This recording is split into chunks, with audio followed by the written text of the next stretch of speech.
Et un grand bonjour à vous tous qui êtes avec nous sur Radio Corsica Internazionale et Telepaese en ce mardi 30 janvier. Bonjour, salut à tous.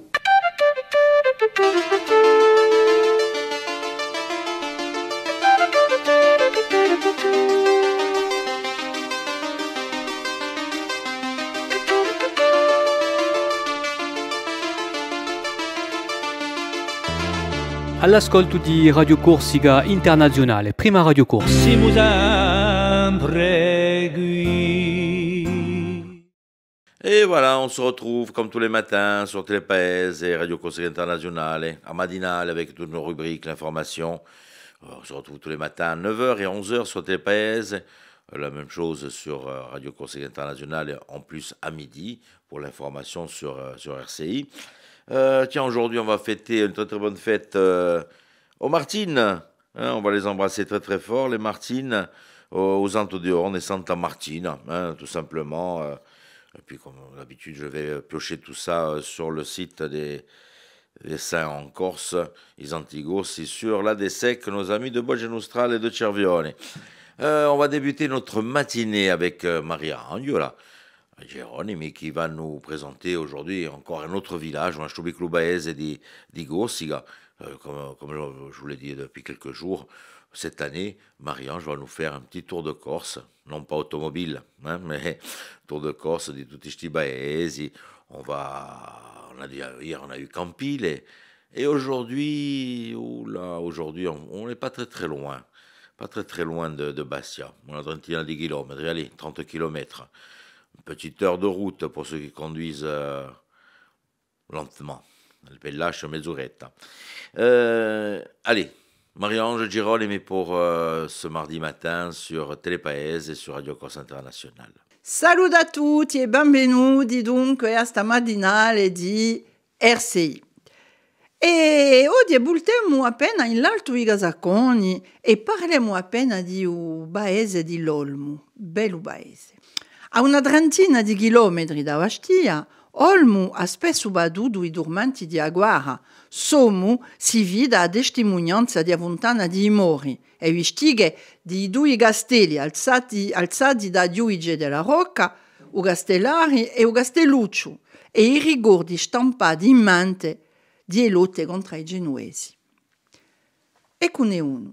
Guidato da un pastore luiobaese, San Piero Gursu ha teso un'imboscata ai genuesi che allibruavano a Passagolo. Avvisatevi che poco tempo dopo il paese fu saccheggiato, che i genuesi si sono vendicati, non potevano lasciare passare l'affronto, capiteva. Qualche anno dopo, gli abitanti hanno provato di mandare via i tedeschi alleati ai genuesi e che si volevano rubare e bruiste dei paesani. E hanno tombo usodenante. Olmu fu bruciato usano dalle truppe genuesi di Stefano Doria. A lotta di corsi contro i genuesi ha regato in un drammi familiari che sono firmati un bel pezzo in la memoria ai paesi. Qualche sia se ne ricorda oggi è un la sua amica, Bibalise Radio con sua amica quella da sua domanda. Allora, una zidella iubaese, che aveva un fratello e due sorelle, era promessa ad un ufficiale corso che lavorava appena sotto per i genuesi, faceva spia. Da il matrimonio era stata scelta, ma il fratello di Azidella fu assassinato. Hanno subito pensato all'ufficiale, fu accusato di aver potuto assicurarsi alla cittadina di un patrimonio di sua promessa sposa. O tipo era già in cattiva posizione quando hanno scoperto che lo lavorava per l'armata genuese. Prima che la giustizia possa intervenire e senza alcuna forma di processo, e tre sorelle l'anno dopo l'hanno scavato e il tipo è stato esposto una settimana in una mangiatoia di piazza del paese. Allora, che ne pensate di tre parche olmigiane? A domani. Merci Marie-Ange. Et demain, je suis baise. Je sais pas, j'en sais pas plus que vous. On va aller demain. C'est ma petite surprise pour moi aussi le matin de savoir dans quel village on va aller avec Marie-Ange. Un petit clin d'œil sur l'horoscope avec Paxi.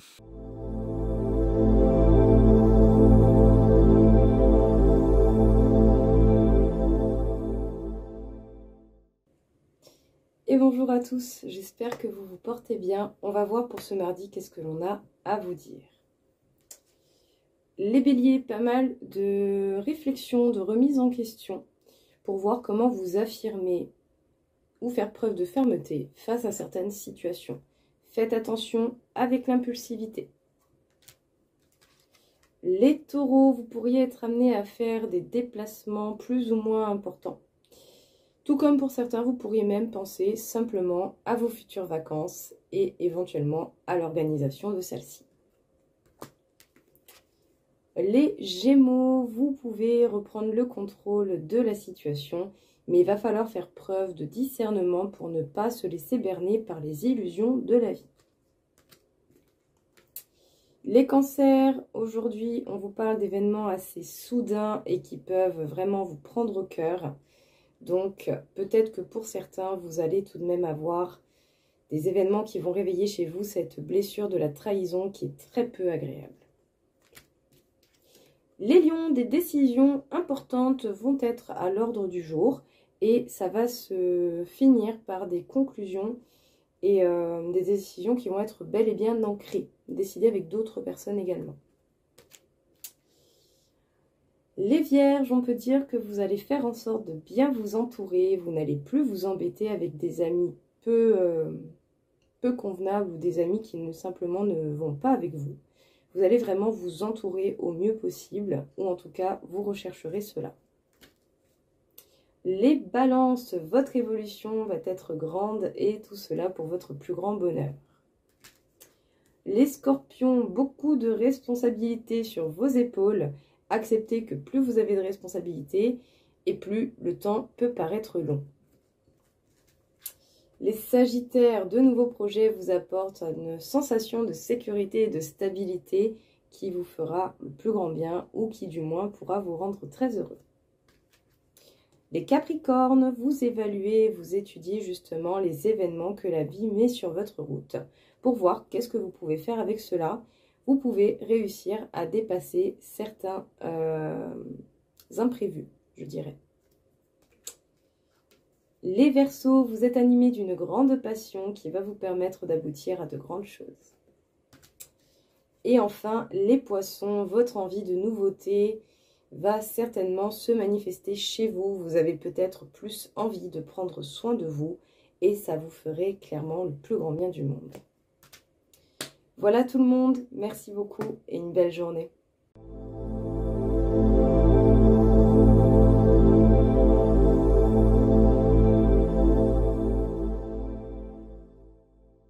L'info, la météo, c'est Philippe Jam qui vient nous rejoindre sur le plateau de Radio Corse International.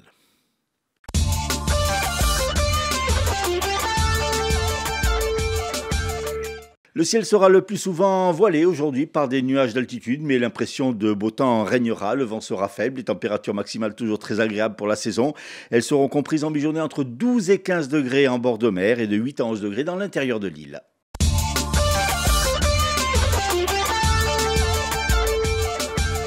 Un bar de Bastia victime d'un attentat hier. Il s'agit du 4e établissement visé en l'espace d'1 mois dans la région bastiaise. Le bar Le Monte-Christ à Loupine a subi des dégâts importants causés par l'explosion d'un engin.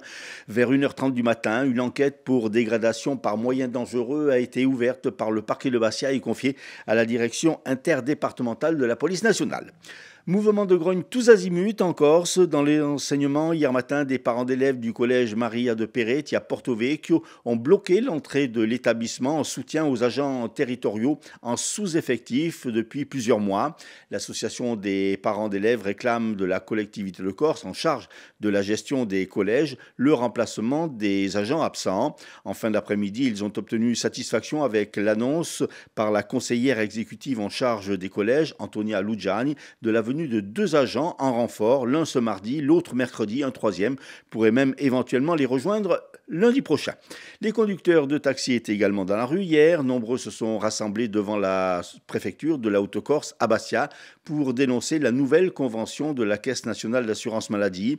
Pour les artisans en taxi, celle-ci va en effet impacter leurs finances déjà mises à mal par la hausse des carburants. Dans ce dossier, au niveau national, plusieurs syndicats de taxi seront reçus demain au ministère de la Santé. Les agriculteurs mobilisés également et ce mardi des opérations escargot avec distribution de tracts sont prévues à Ajaccio et Bonifacio.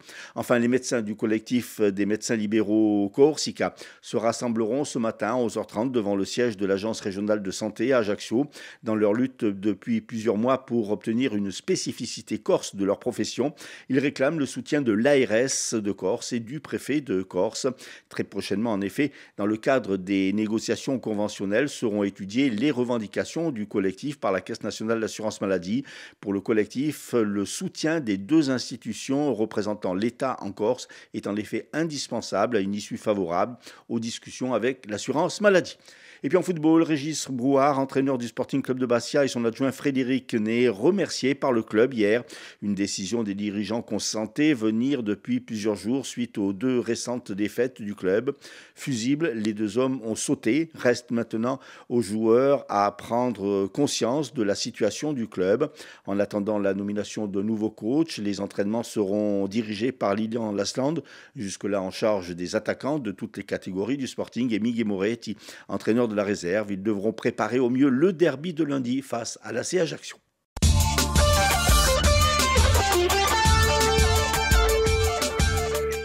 Merci Philippe. Allez, on se retrouve à la fin de la matinale pour les titres de l'info. Les pronostics hippiques de Rémi sur Radio Corse International. Bonjour à tous, ce mardi dans les bons coups du jour, nous serons sur l'hippodrome de Vincennes. On va démarrer avec le quintet, je vais retenir le numéro 3 Chicha qui ne devrait pas sortir des premières places. Passons à la 3e course où le 3 Keren Mixo devrait lutter pour la victoire, tout comme dans la 6e, le numéro 14 Kerjai Speed. Bon jeu à tous. Nous allons retrouver Christophe Di Caro, notre philosophe. La chronique philosophique de Christophe Di Caro. Là, dans le dédale de nos rues de Bastia, du boulevard Paoli à la rue Napoléon, en faisant un détour par le Vieux-Port, combien de personnes croisons-nous ?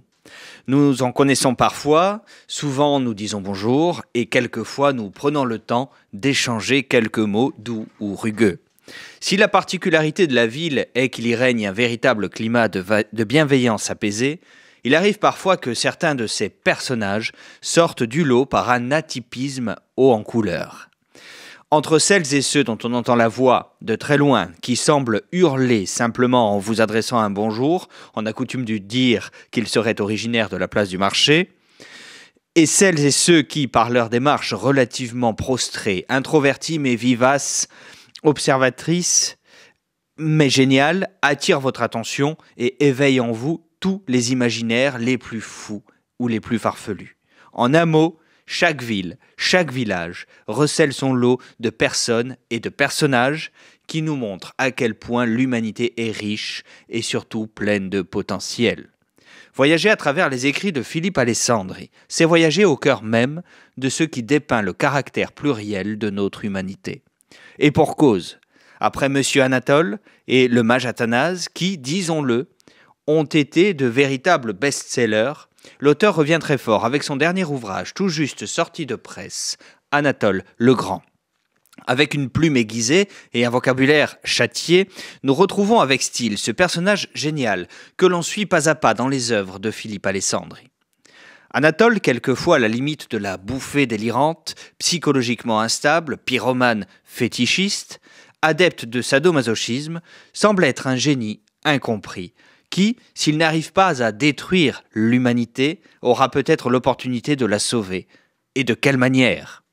Si l'on peut reconnaître à travers la justesse de la plume de l'auteur ces personnages que l'on croise tous les jours en rencontrant son Anatole, l'on glisse petit à petit dans les méandres d'une folie psychologique, alternant entre envie de meurtre par des impulsions dévastatrices et des folies douces, qui placent son personnage au-dessus des vicissitudes des médiocres, comme le dit ce dernier.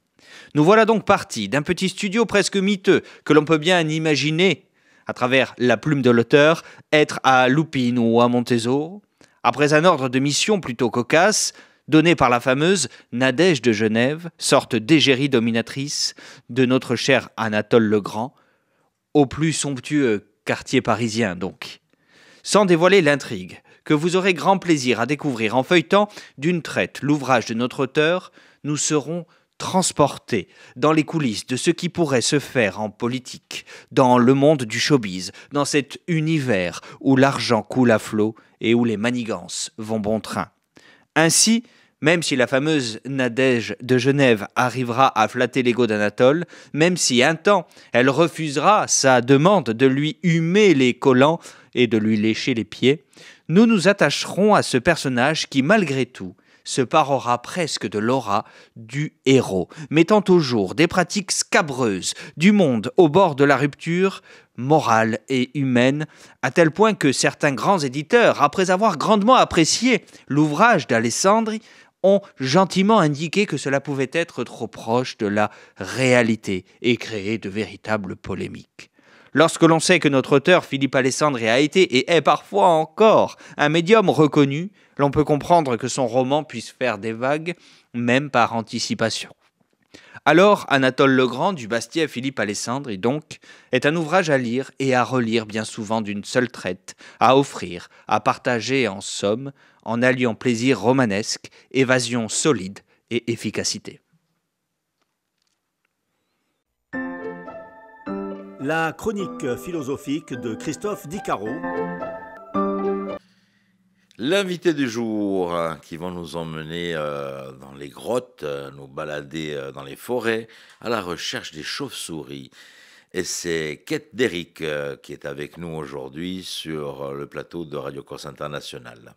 Notre invité aujourd'hui est Kate Derick, chargée d'études, spécialiste en acoustique des chiroptères et chargée de communication et d'animation au GCC, le groupe Chiroptères Corse.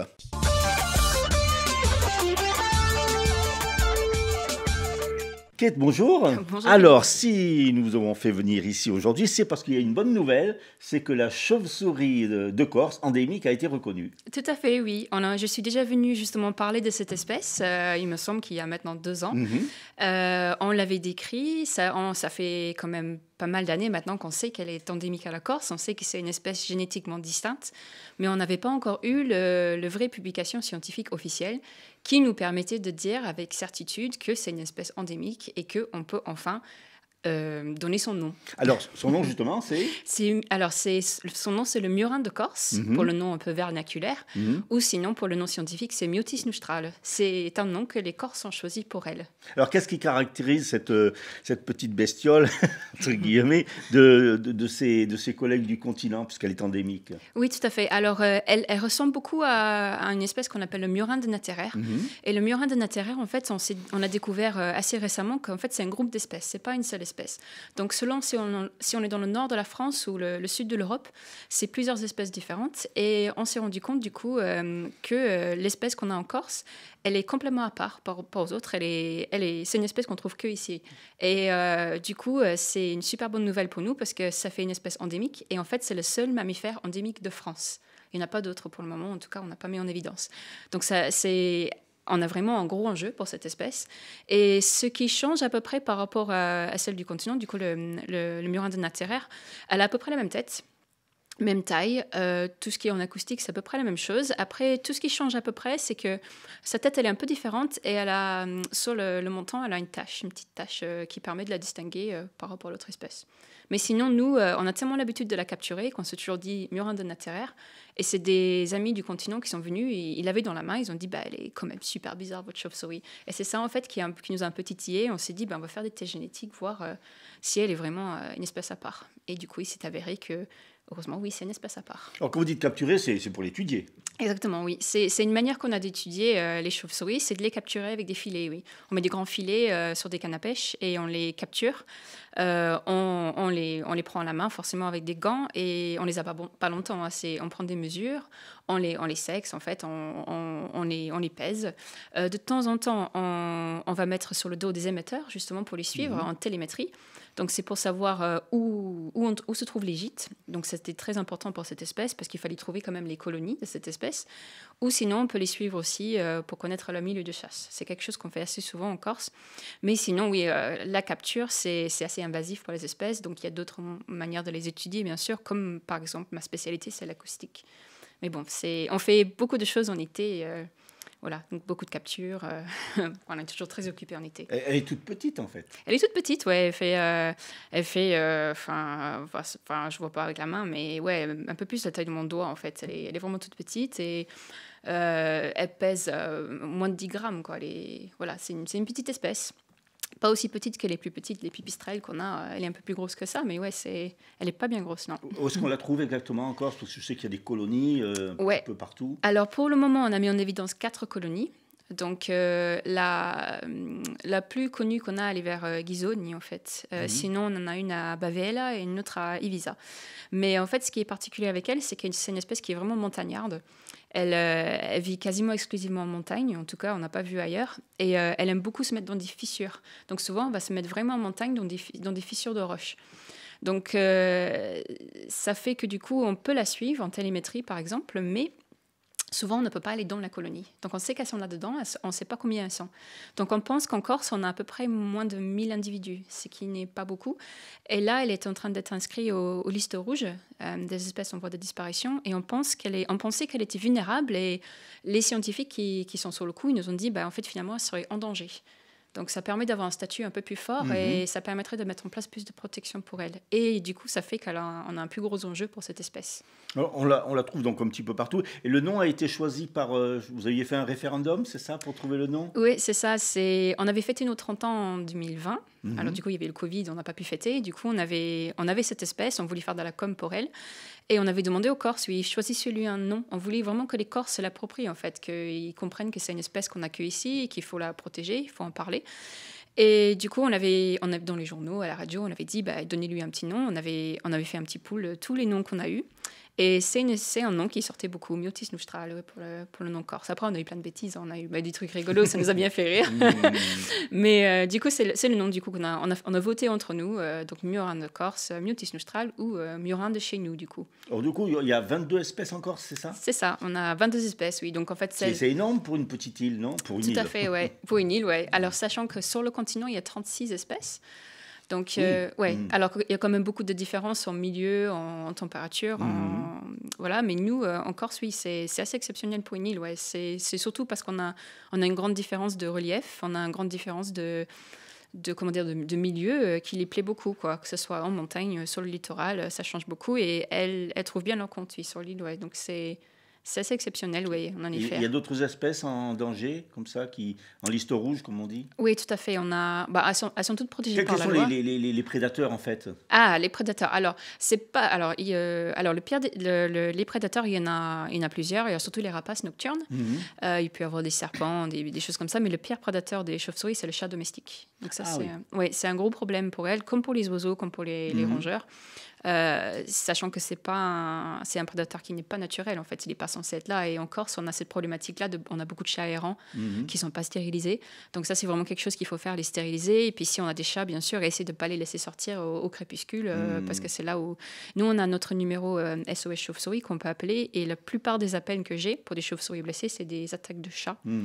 Mais après, c'est pas le plus... C'est une grosse problématique pour elles, c'est une menace. Après, il y a tout ce qui est menace anthropique aussi, bien sûr. On a toutes les constructions qu'on fait, on détruit les milieux pour construire. Il y a tout ce qui est pollution lumineuse, on était déjà venu parler de ça.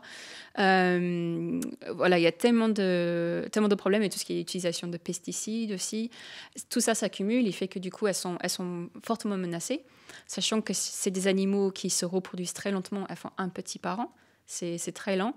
Elles sont très, très fragiles dans leur milieu. Et la plupart de nos espèces, elles sont toutes protégées par la loi, comme toutes les chauves-souris en France et en Europe.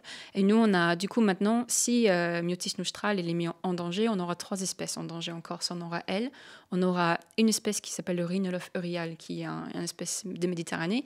Et on aura aussi le murin des Cappuccini. C'est le murin... dont on a peu de colonies en Corse et qui utilisent les cours d'eau pour se déplacer. Et on a en place un projet sur les trames vertes et bleues, dont on avait parlé l'année dernière, il me semble, pour essayer de sauver cette espèce qui, par exemple, a une colonie à Saint-Florent et qui descend tous les soirs chasser sur l'étang de Bigoulia. Et entre les deux, on pense qu'elle utilise le beaving pour se déplacer, mais malheureusement, il y a de plus en plus de pollution, les milieux se dégradent, il y a moins de demandes herbicides. Il y avait la pollution lumineuse. Exactement, oui, on a plus de pollution lumineuse. Donc on essaye, nous, avec avec ce projet dont Anna, ma collègue, du coup, c'est elle qui a ce projet en charge, elle essaie vraiment de parler à toutes les collectivités, les maires, pour lui faire comprendre que nos chauves-souris sont utiles et elles ont besoin d'aide. Donc, on essaie de mettre en place des solutions.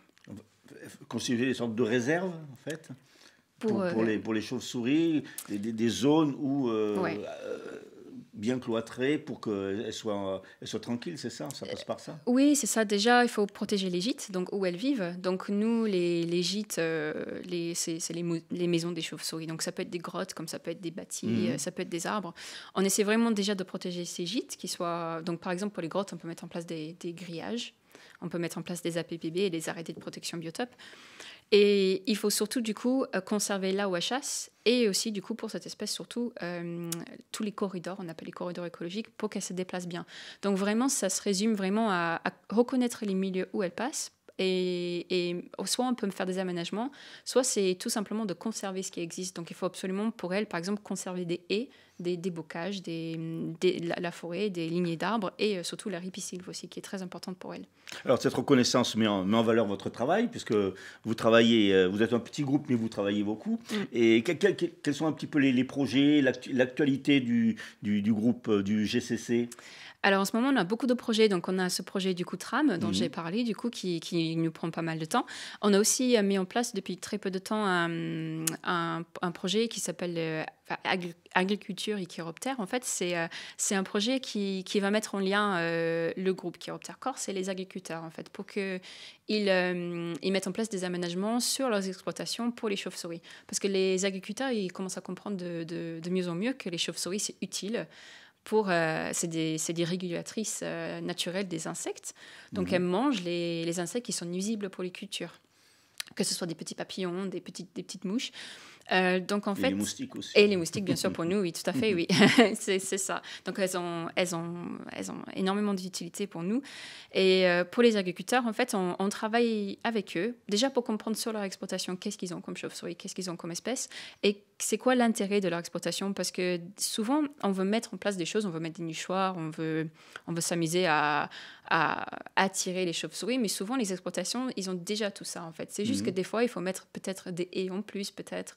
On peut mettre des nichoirs, mais bon, c'est pas une solution idéale. Des fois, on peut faire une petite mare, par exemple. C'est juste une meilleure utilisation de l'espace pour elles, en fait, pour les attirer, pour qu'elles viennent, quoi. Mais souvent, elles sont déjà là. C'est juste qu'il faut leur laisser un peu de place, quoi. Mais voilà, c'est vraiment travailler avec eux pour chaque cas est différent, forcément. C'est toujours du cas par cas. Voilà, c'est juste pour qu'on travaille ensemble là-dessus. Et il y a beaucoup d'agriculteurs qui sont très intéressés par le projet, oui. En fait, vous travaillez tout le temps pour mieux les connaître, ces petits animaux. Moi, je dis toujours, quand je fais de la communication, du coup, on ne peut pas protéger quelque chose si on ne la connaît pas. Et nous, on a nos 22 espèces, ça fait 30 ans qu'on travaille sur elles. Nous, on veut vraiment connaître chaque espèce au plus près, en fait, comment elle vit, où elles vivent, pour pouvoir mettre en place les protections et justement pour communiquer sur elles, quoi. Parce que oui, on peut pas si on ne les connaît pas, oui, c'est ça. Donc oui, on travaille très dur pour tout connaître, ouais. Il y a déjà eu des retombées par rapport à la reconnaissance, des chercheurs qui vont venir voir ou intéressés pour étudier un petit peu cette espèce? Alors c'est pour tout ce qui est études, c'est nous qui gérons, oui. Après on travaille. Par exemple c'est important de le dire d'ailleurs, pour le murin de Corse, en fait, c'est des chercheurs suisses qui ont fait des tests, les tests génétiques, en fait, et du coup, la publication, c'est dans la revue zoologique suisse, du coup. Donc, on travaille beaucoup avec eux, et il y a certains chercheurs qui viennent de temps en temps, des fois, pour nous aider, pour faire des études spécifiques. Nous, on travaille toujours avec eux, mais souvent, c'est nous qui pilotons, ou qui, au moins, copilotons les études, ouais. Mais oui, sinon il y a des chercheurs du continent qui viennent, on a beaucoup de bénévoles qui viennent nous aider, souvent c'est des chercheurs, ça peut être des chercheurs. On a eu un peu de tout, des Français, des Italiens, des fois des Anglais aussi qui viennent. Ouais. Des Anglais? Ouais, des Anglais. Ça alors? Ouais, ça alors. Voilà. Mais ça intéresse toujours, surtout que c'est une île et que les milieux sont assez particuliers. Donc ça interpelle, surtout que oui, on a notre espèce endémique et des fois on a des particularités aussi entre les espèces. Donc ouais, on a toujours beaucoup de choses à savoir et même après 30 ans d'études, on apprend des choses chaque année. On ne s'ennuie pas, quoi. On ne s'ennuie vraiment pas à l'association. C'est vraiment chouette. Kate, merci d'être venue nous voir.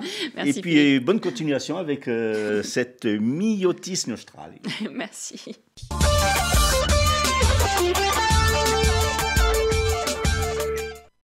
Voilà donc, faites attention aux chauves-souris, hein. Je vous rappelle, c'est une espèce qui est protégée, donc faites attention, puis si vous en avez dans vos greniers, n'hésitez pas donc à passer un petit coup de fil donc à cette association. Et nous allons poursuivre avec les titres de l'information de ce jour avec Philippe Jam.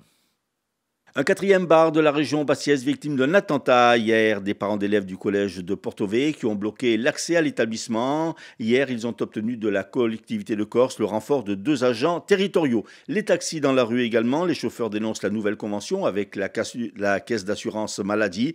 Et puis les médecins libéraux de Corse se rassembleront ce matin devant l'ARS de Corse, demandant une spécificité corse de l'offre de soins. Et puis opération escargot des agriculteurs aujourd'hui à Ajaccio et Bonifacio. Football, Régis Brouard, entraîneur du Sporting Club de Bastia, et son adjoint Frédéric Ney, remerciés par les dirigeants du club. Lilian Lasland, entraîneur des attaquants, et Miguel Moretti, entraîneur de la réserve, ont été nommés en intérim. La météo, le temps sera beau et sec. Voilà pour cette matinale. Je vais vous souhaiter de passer une très bonne journée.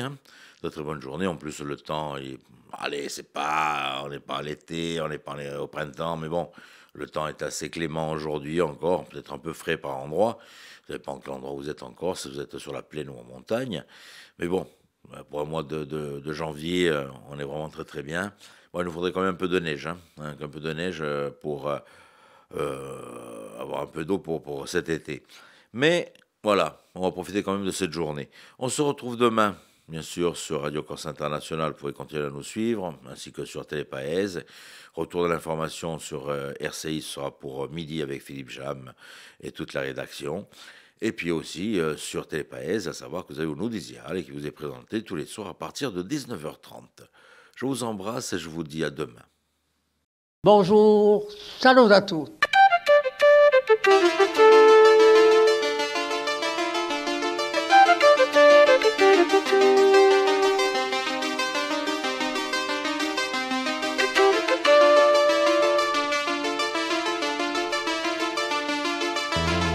All'ascolto di Radio Corsica Internazionale, prima Radio Corsica. Siamo sempre qui.